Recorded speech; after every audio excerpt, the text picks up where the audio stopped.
독도 문제에 대해서 계속해서 말씀드릴 수 있도록 하겠습니다. 1904년에 러일 전쟁을 일본이 도발을 하게 됩니다.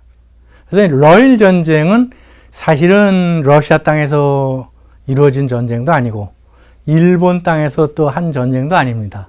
러일 전쟁은 우리 한반도 주변의 바다와 그리고 중국의 요동반도에서 사실상 러일 전쟁은 시작이 됐고 끝났습니다.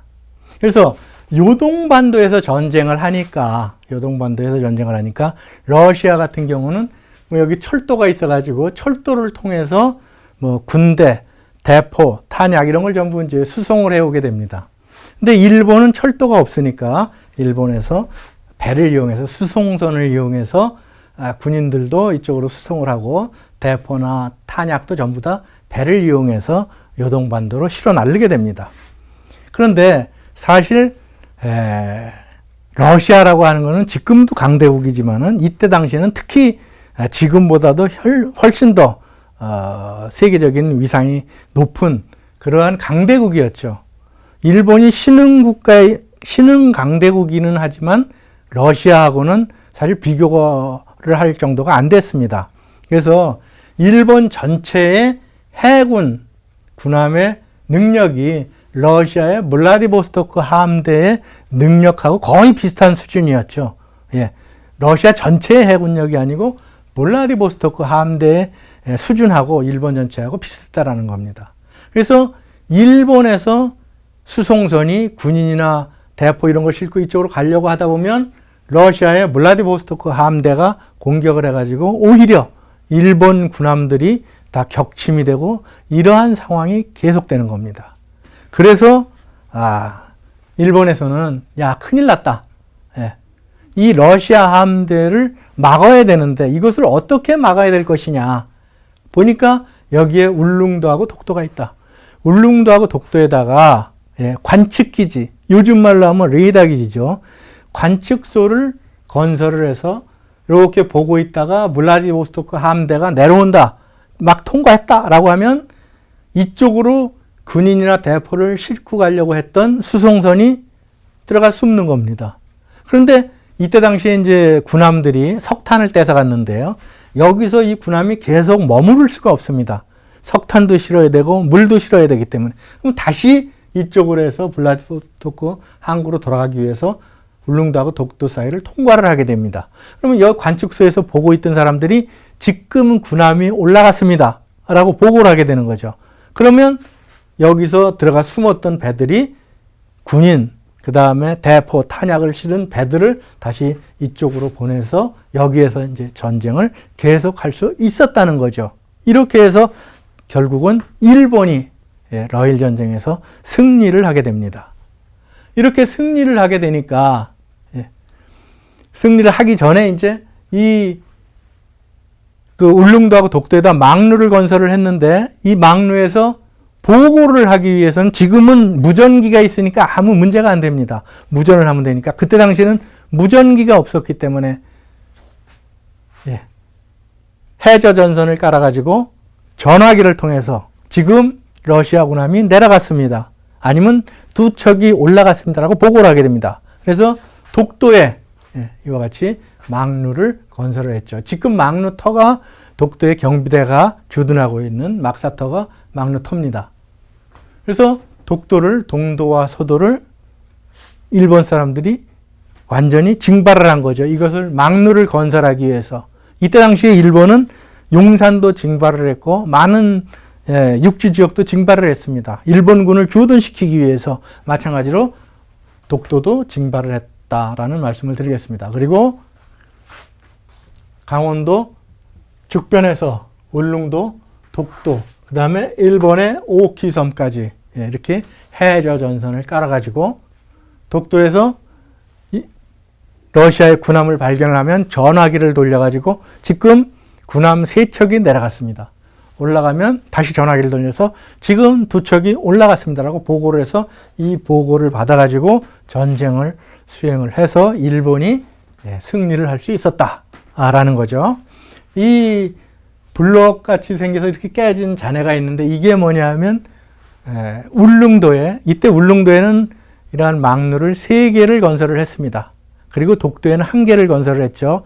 울릉도에 망루를 건설한 망루를 경비하는 군인들이 잠을 자던 막사 텁니다. 그래서 1945년에 이게 다 철거가 됐죠.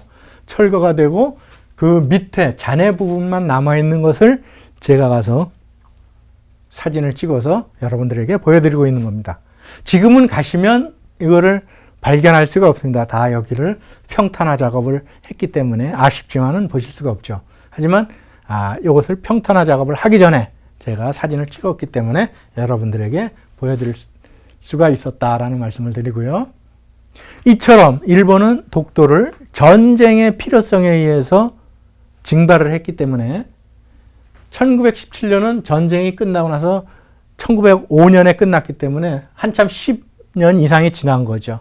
시마네현 전도입니다. 독도는 지금 일본 사람들이 시마네현에 속한다고 이야기를 하죠. 1917년에 그린 지도인데도 보면 독도가 없습니다. 그때 전쟁의 필요성에 의해서 편입을 하지 않았다면 시마네현 전도에 독도가 들어가야 되겠죠. 여기 2개 있는 건 독도가 아니고 일본의 오키섬입니다.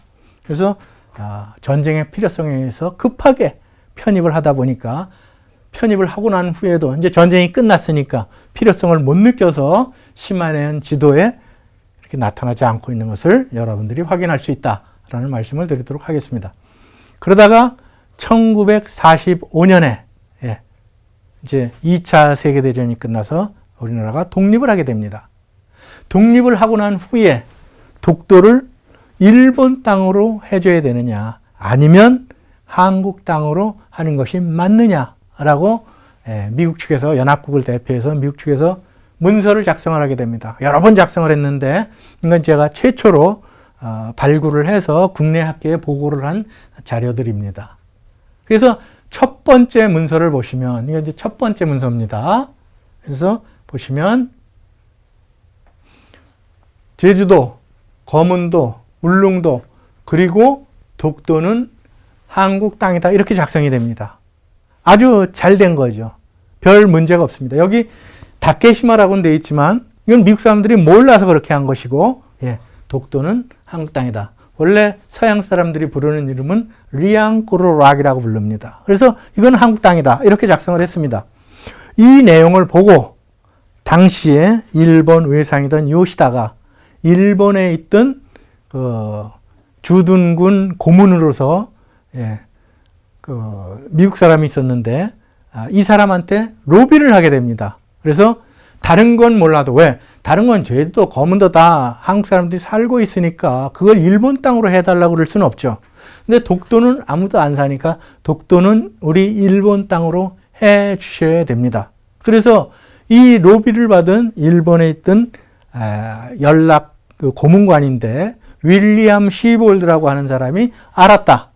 그러면 일본 땅으로 내가 건의를 하겠다라고 해서 이와 같이 공문을 만들어서 미국의 외무성으로 보내게 됩니다. 그 내용이 독도는 일본 땅으로 해줘야 됩니다.가 이 공문의 내용입니다. 이 공문의 내용을 보고 미국 국무성에서 다시 6차 문서를 작성을 할 때 다케시마, 리앙꾸르락, 독도는 일본 땅이다. 이렇게 작성을 하게 됩니다.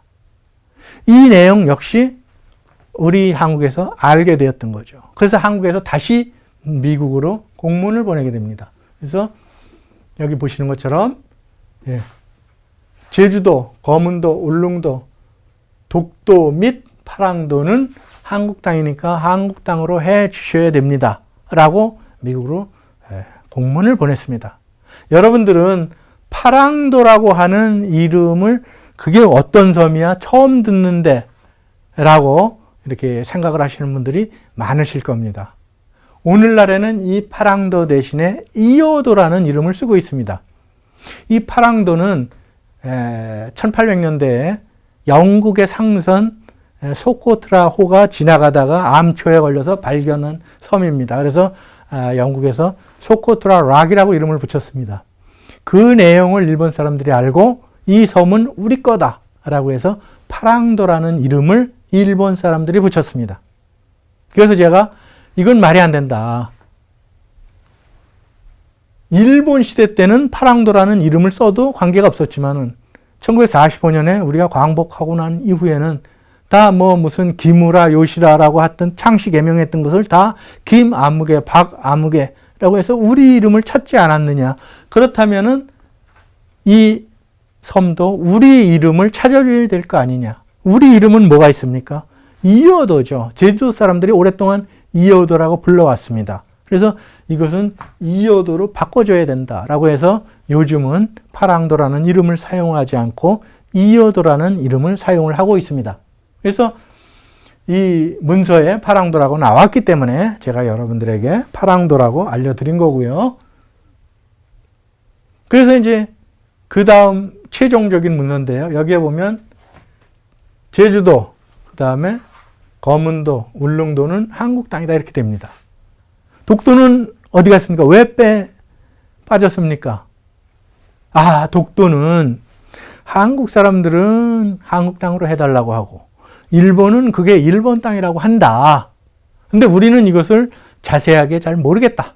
그러니까 이 문제는 한국과 일본이 대화로 협상을 통해서 결정을 하고 만약에 대화로 결정이 되지 아니하면 국제사법재판소에 의뢰를 해서 어느 나라 땅이 맞는지 이렇게 판결을 받으면 된다라고 하면서 독도는 일본 땅이다, 아니다, 한국 땅이다 해서 아예 언급을 하지 않게 되었다라는 거죠. 그래서 이제 한국은 당연히 독도가 한국 땅이라고 생각을 했고요. 일본 사람들은 무슨 소리냐, 독도는 일본 땅이다, 다케시마다 라고 생각을 했습니다. 그래서 어느 날 독도에 고기를 잡으러 갔더니 독도는 일본 땅이다 라는 말뚝이 박혀 있었다는 겁니다. 그 말뚝을 보여드리겠습니다. 자, 시마네県오키군 고가천 다케시마. 그래서 시마네현의 오키군에 속하는 다케시마다라는 말뚝을 박아놓고 간 겁니다. 그래서 우리 이제 고기를 잡아왔던 사람들이 와서 이 일본 땅이라고 하는 말뚝이 박혀 있습니다. 그래서 울릉군에서 경찰들이 출동을 해서 이 말뚝을 뽑아버리고 이 자리에다가 독도는 한국 땅이다 라고 하는 말뚝을 박아놓고 오게 됩니다. 며칠 후에 갔더니 또 그 말뚝은 어디로 가고 또 일본 땅이다. 이 말뚝에 손대면 처벌하겠다 라는 말뚝이 박혀 있었던 거죠. 그것을 다시 뽑아버리고 독도는 한국 땅이다. 이러한 말뚝 박기를 우리나라가 7번 하고 일본이 8번을 하게 됩니다. 그 사이에 울릉도에서는 난리가 났습니다. 야, 울릉군수, 당신 뭐 하는 사람이냐? 독도를 지켜줘야 될 거 아니냐? 내가 무슨 군수가 총이 있냐? 군대가 있냐? 어떻게 독도를 지키냐? 알았다. 경찰서장, 네가 지켜줘야 될 거 아니냐? 아니, 여기 순경 2명밖에 없는데 어떻게 독도를 지키냐? 울릉도 내 치안도 지금 문제가 되는데. 그래서 울릉도에 제대 군인들이 안 되겠다. 그러면 우리가 직접 가서 독도를 지키겠다라고 해서 독도 의용수비대를 결성을 하게 됩니다. 이게 1954년 5월 2일자 동아일보 기사입니다. 그래가지고 이 의용수비대, 이분들이 이제 의용수비대인데요. 이분들이 이제 독도를 지키기 위해서 독도로 들어갑니다. 독도죠. 이게 동도고 이게 서도입니다. 이 서도에 이렇게 뒤로 넘어가게 되면 이렇게 생긴 자연 동굴이 있습니다. 파도에 의해서 뚫린 파식 동굴이라고 하는 거죠. 그래서 파도가 치면 일로 물이 들어오니까 여기서 가만히 깔고 잠자면서 독도를 지키는데 물이 들어오면 잘 수가 없죠. 그래서 콘크리트로다가 이렇게 물 들어오지 않도록 이렇게 방파제 비슷하게 쌓아놓은 것을 여러분들이 보고 계십니다. 그래도 큰 파도가 치면 넘어 들어오니까 일단 들어온 파도는 빠져나가라고 여기 하수구를 뚫어놓은 것을 여러분들이 확인할 수 있죠. 그리고 여기 이렇게 돌끝이 조금 보이는데 이게 무기고입니다. 이렇게 돌멩이로 쌓아놓고 여기다가 소총 뭐 이런 거를 세워놓고 이 안에서 잠을 자면서 독도를 지켰습니다. 그러던 어느 날 일본 배가 온 겁니다. 그래서 이 의용수비대가 일본 배에 대해서 사격을 합니다. 그래서 일본 배가 깜짝 놀랐죠. 여기 의용수비대가 있는지 모르고 왔는데 사격을 하니까 깜짝 놀라서 일본으로 도주를 하게 됩니다. 그리고 일본 외무성에서 대한민국 외교부로 1953년 8월 31일 보내온 항의 각서입니다. 그래서 우리 배에 불법 사격을 했는데 앞으로 다시는 이런 일이 있어서는 안 되고 거기에 있는 이런 경비대를 즉시 철수시켜라 라고 항의 각서가 오게 됩니다. 물론 대한민국에서는 무슨 소리냐, 독도는 대한민국 땅이다. 우리가 거기다가 경비대를 파견을 하건 안 하건, 물론 이때는 당시에 정부에서 파견한 경비대는 아니죠. 의용수비대가 간 겁니다. 그럼에도 불구하고 정부에서는 우리가 거기다 경비대를 보내건 말건 하는 건 대한민국의 주권과 관계되는 문제다. 일본이 왈가왈부할 문제가 아니다. 라고 하면서 이제 우리도 답서를 일본으로 보내게 됩니다. 그 후에 일본 배가 또 옵니다. 그래서 의용수비대가 다시 이번에는 기관총을 쏩니다. 그래서 10분 동안 한 600여 발을 쏘았다고 합니다. 이건 일본에서 온 공문상에 그렇게 나온 거죠. 그래서 서도의 동굴로부터 총격을 받았는데 10분간 600여 발을 우리 배한테서 쏴서 우리 배에 맞았다. 즉시 그 경비대를 철수시키고 이렇게 해라. 다케시마는 우리 일본 땅이다. 라고 하는 항의 각서가 또 왔었다. 53년 8월 31일 날 왔었다. 라는 말씀을 드리겠습니다. 그래가지고 이제 당시에 의용수비대 대장을 했던 홍순칠 대장이 이 동굴 속에서 독도를 지키는 거는 어렵겠다. 왜냐하면 일본 배들이 포를 쏘지 않았기에 망정이지 만약에 포를 쏘아서 그 포탄이 동굴 속으로 날아들었다면 우리는 전원 다 몰살당할 수밖에 없었다. 그래서 진지를 이쪽으로 옮겨야 된다. 라고 해서 진지를 그 서도의 동굴 속에서 동도의 정상으로 옮기게 됩니다. 이 동도의 정상이 그때 당시에 일본 시대 때 일본이 여기다 망루를 건설했던 장소입니다. 그런데 문제는 이 위는 평탄에서 막사를 지을 수가 있었지만 밑에서부터 위로 올라갈 수 있는 통로가 없는 겁니다. 그러니까 일본 시대 때 일본 사람들은 밧줄을 타고 그 망루까지 올라갔었다고 이렇게 기록에 나와 있습니다. 근데 여기에서 경비대가 근무를 하면서 의용수비대가 근무를 하면서 밧줄을 타고 올라간다는 것은 어려운 일이죠. 그래서 이제 통로를 개척을 합니다. 망치하고 정을 가지고 이렇게 지금은 이 앞쪽에서 이렇게 올라갑니다.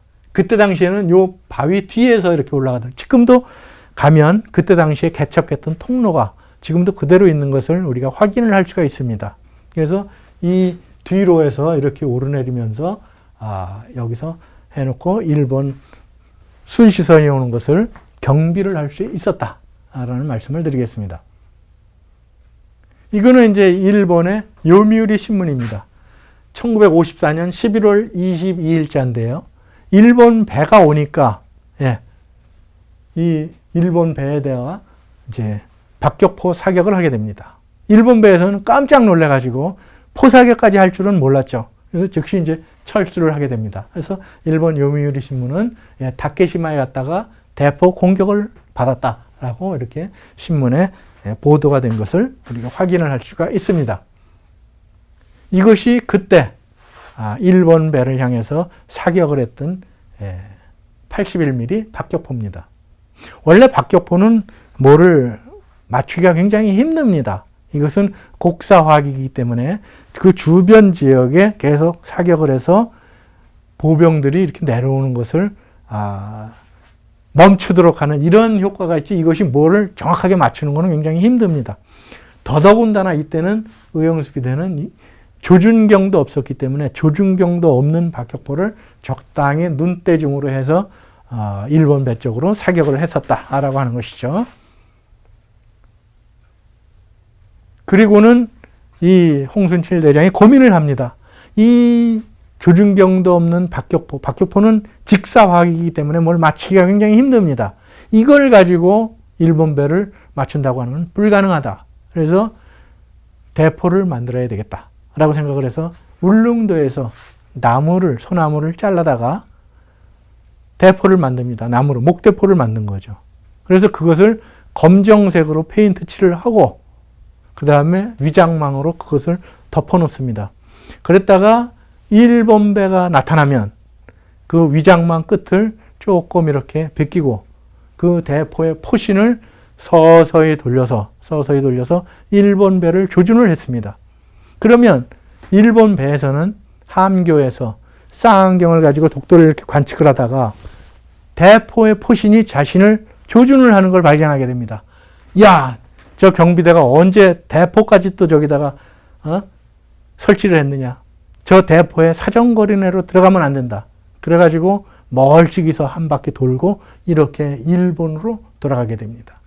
그래서 일본 외무성에서 대한민국 외무부로 보내온 항의 각서입니다. 그래서 우리 배가 가니까 위장망을 벗기고 포신을 우리 배 쪽으로 조준을 했다.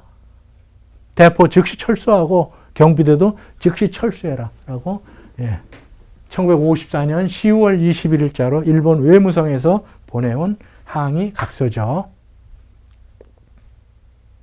여기에 앉아 계시는 분들이 그때 당시에 독도를 지켰던 의용수비대 대원 분들이십니다. 여기에 계시는 분들은 뭐 국회의원들도 있고요. 뭐 이런 사람들이죠. 예.